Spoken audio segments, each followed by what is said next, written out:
So today we are going to talk all about the new EU visa requirement, which as we think about cruising a lot here, what you are going to have to do for a visa if you are going to be sailing out of the EU or to destinations in the EU, the European Union.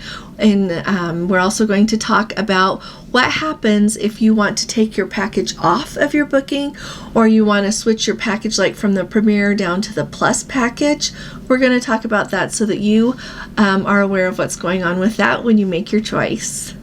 So let's go ahead and get started.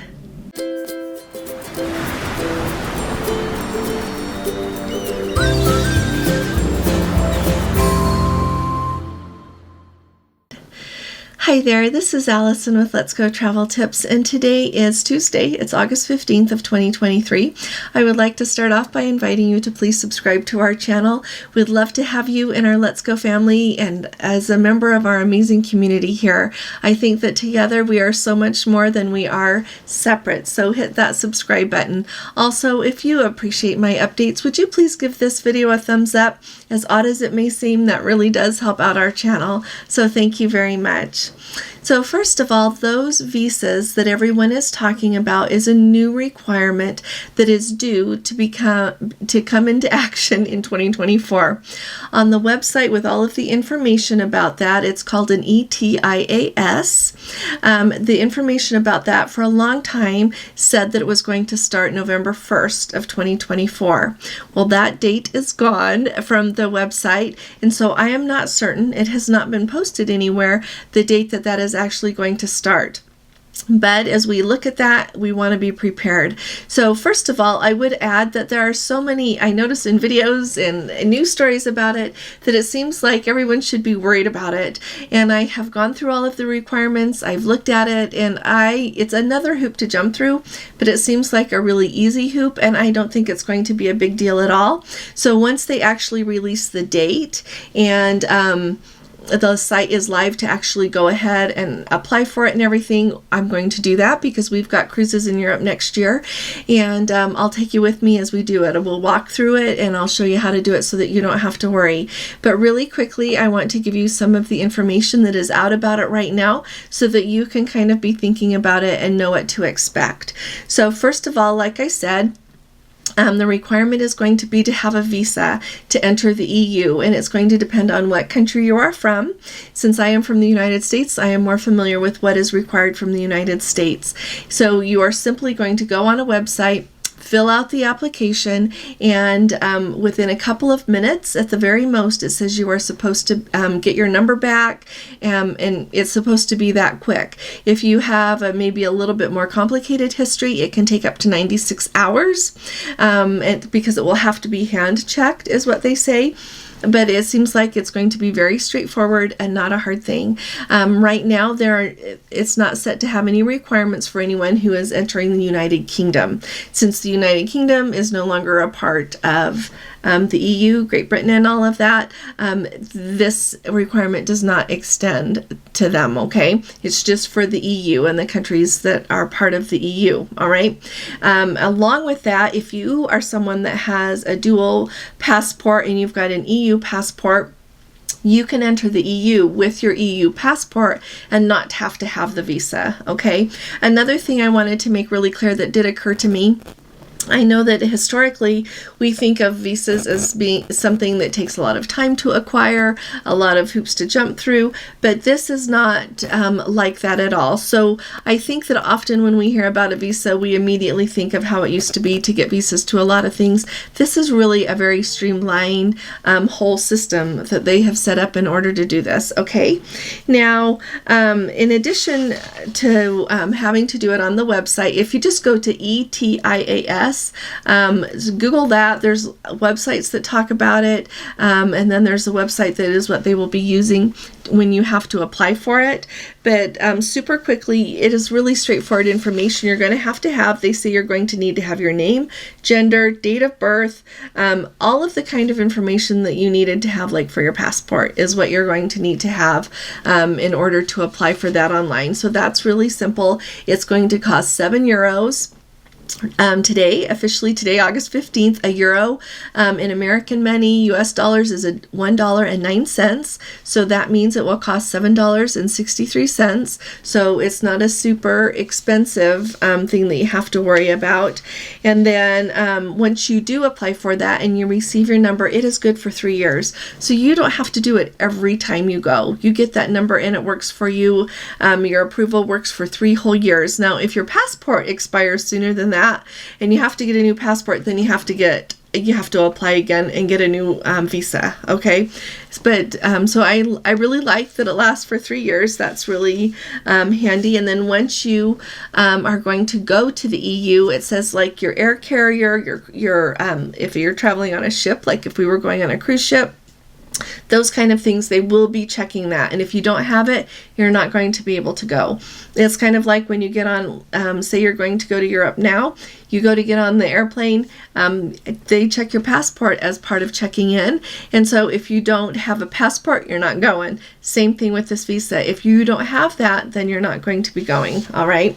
Just wanted to make that clear. If you have got other questions about it, just put it down below. And I really don't think that I'm oversimplifying it. I've looked at it quite a bit. I've been looking at it for a while, since it used to have that November 1st, 2024 date. For a long time, it was 2023, and then they had to move it back.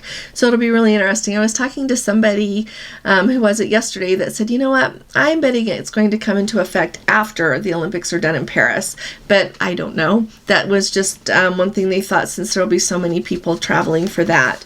But I will keep you up to date on it. I'll keep my eye on it for you. The very first cruise that we have in 2024 leaves on February 8th. So right at the beginning of the year, we'll be keeping our eye to see if it's required. Super fast, I wanted to let you know that on the Royal Princess this week, they're having a fabulous cruise. Now, traveling Trish Thiel, Thiel, go follow her YouTube channel. She is on that ship. She's got a stateroom tour of the suite that they're in, and she uploaded one just not too long ago about getting some fried bread. I think it was in Skagway, if I remember. Maybe it was in Ketchikan. Anyway, go follow her channel because she puts up useful things, and you can see how things are going there right now. But I love that the ship is really full. They say that 3,400 people are on board. It says 3,200 is what they told them is 100% capacity. So that means that you've got lots of families traveling together. When you have a ship sailing at above capacity, it means that there are more than 2 people in the cabin on several cabins. So that's kind of fun. Here's what blew me away, and it blew her away. 85% of people on board, it's their very first cruise. That's how big Alaska is. It really is a destination, and 90% of the people on board are brand new to Princess. That says a lot, doesn't it? So I'm really looking forward. If any of you who are on this cruise are brand new to Princess, let me know if you want to go again and share your experience with us so that we all know what you think, because I think that's really fun. So that was really interesting. They took a private yacht whale watching excursion, which I love. There were just 5 people on board. They had the best time. And what else? The naturalist on board, she said, is excellent, as well as the chef's table. They were invited to the chef's table. They're staying in a suite there on the Royal Princess, and she said that the food, the entire experience was just phenomenal. So that makes me happy, having a marvelous cruise. Alrighty, now we are going to talk about what happens if you have gone ahead and booked your cruise, and now you want to make a change with your package. Let's start off if you booked your cruise with no package. You just went ahead and went with a standard cruise, and this is for Princess Cruises, and you decided that now you want to add the Plus package, or you want to add the Premier package. If you want to do that, it is really simple. You just add that on, and you do it for the flat rate that the Plus package is $60 a day, the Premier package is $80 a day, and multiply the number of days in your cruise. That's how much it's going to cost you. Also, along with that, be aware that your insurance, if you went ahead and got that Princess insurance, is going to go up a little bit, because the standard insurance is 9% of your cruise fare, and the Platinum insurance is 12% of your cruise fare, so your cost of your insurance will go up because the cruise fare went up as you added those packages, okay? So, and basically it's 9% of the amount that the package cost that you added. So for a 7-day cruise, you're looking at $420 per person for the Plus package, and on the 7-day cruise, you're looking at $560 each for the Premier package. So wanted to make you aware. So let's say you've booked your cruise and you added the Plus package, and now you want to take off the Plus package. When you do that, they refare your cruise, and it is at the rate that your cruise is for sale that day, not back when you booked it. It's with the promo and the price that prevails on the day that you do that. And so be really careful when you do that you are not paying more and not still having the benefits of having the package. Make sure that you're not paying more and you've lost your onboard credit that was with the promo that you had. You have to be really careful with doing that and to just be aware of that. The same thing happens if you've got the Premier package and you want to go down and just have the Plus package, or you've got the Premier package and you want no package. The exact same thing happens. They refer your cruise based on what that standard package would cost that day, or the Plus package, whatever it is you're moving to. So be really careful doing that. Make sure that you pay attention to everything as you make the choice to take those packages off.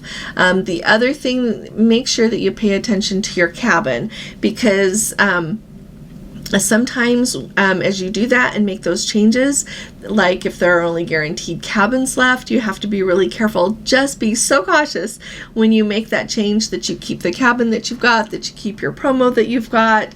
All of this thing goes into making that decision. And yeah, that's just how they do it. They don't look at how much it would have cost the day that you actually booked it and the promo that went with it. They look at what is prevailing at the time that you make that change. So I hope this helps some of you. I've gotten some emails about it. I've done it for people lately, and it's a mixed bag. Sometimes the cruise is a little bit cheaper than it was when you booked it, and sometimes it's more. Sometimes you're going to pay almost as much and no longer have the package, so you have to just be really cautious when you're doing it. So pay extra attention with that. I know that we have talked about packages an awful lot here. Yesterday, a lot of Let's Go family members let me know, and as we talked about it last night in our live, people are starting to receive their emails for the cruises that they've got coming up, notifying them of the changes that were rolled out a couple of weeks ago by Princess, namely that if you are going to use your app, have that app activated for Ocean Now to have food and drinks delivered to you wherever you are on the ship. You're going to have to pay $14.99 for that unless you have a Plus or a Premier package. Likewise, if you are going to have room service delivered to you in your cabin, either order it using your app, or if you use the phone, it's going to be $5 every time unless you have the Plus package or the Premier package. And so these are big changes. And then along with that, the big changes that they have made introducing the casual dining. So if you love Alfredo's, for the 3-course meal there, it's going to be $14.99 every time you eat there. Unless you've got the Plus package, you're going to get it for 2 times. Doesn't matter how long your cruise is, you're going to get it 2 times. But if you've got that Premier package, you can eat there as many times as you want. Someone was kind enough to share their menu and to eat, just order a pizza there, and Alfredo's is $8.50. Just if you're trying to decide what you eat there and if you want to pay for the package or not, it's $8.50 for a pizza. So I hope that this helps. I'm glad that the Princess is sending those emails out. If you have questions about it, we do have a playlist. So I will have Gordon put the playlist that goes clear from when Princess announced it down to the analysis I did to help people decide if the Plus or Premier package is a good investment for you or not. I've got those videos and everything talking about it, the ins and the outs. He'll put that in the box below this video. So when you look at the video, just click on the show more and it will drop down the box that has more information for you. If you've got other questions, you can just put them in the comments. And I love reading your comments. Let me know what you think about the visa thing. Will that make you not want to go? It's not enough to make me not want to go, but I would like to hear from you, as well as what you've decided with these changes with Princess. Have you gone ahead and booked a package you wouldn't have already booked? Let me know that as well. It's a good conversation for us to all have together. I'll be looking forward to talking to you all again really soon. You all take really good care. God bless you. Love you. Bye-bye.